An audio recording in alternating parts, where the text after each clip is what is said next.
Hier, je suis tombée sur les nouvelles, puis il parlait d'une petite fille de 15 ans, Marjorie Raymond, qui s'est suicidée parce qu'elle était victime d'intimidation. Je connais pas trop l'histoire ni le pourquoi de tout ça, mais je peux pas croire qu'en 2011, presque 2012, l'humain est encore aussi méchant. Est-ce que c'est normal d'écœurer quelqu'un dans le but d'y faire volontairement de la peine? Est-ce que c'est normal que ces gens-là soient tellement à bout qu'ils s'enlèvent la vie pour que ça arrête? C'est-tu moi ou bien le primate qu'on était avant, il a pas ben évolué finalement? Moi, on me garde tout le temps sur mon calice de physique. Ça fait 2 ans que je fais de l'acné, puis je me fais souvent regarder de travers ou je me fais dire des affaires crissement méchantes. Tellement méchant que si j'avais des émotions, ça pourrait m'affecter. Mais oui, c'est parce que je fais exprès d'en avoir, moi! Chaque fois que je me couche le soir, je me calisse la face dans du gras de bacon. C'est pas de quoi qu'on peut guérir nécessairement de même, bang, en claquant des doigts. À cause de ça, il va falloir que je dépense 1000$ pour un produit crissement fort contre l'acné qui va m'empêcher de boire de la bière avec mes chums la fin de semaine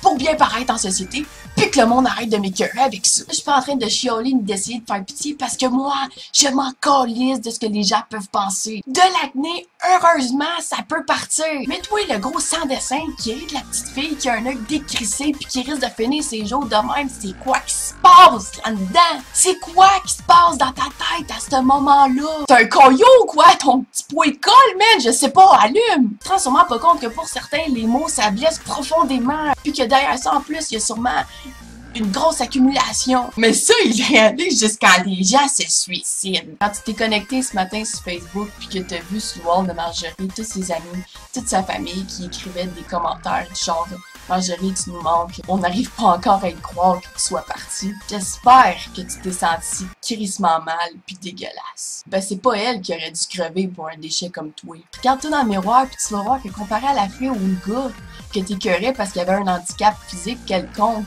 ou parce qu'il y avait un style marginal, ben t'es crissement pas mieux. Puis que dans toute cette gang-là, c'est toi le monstre.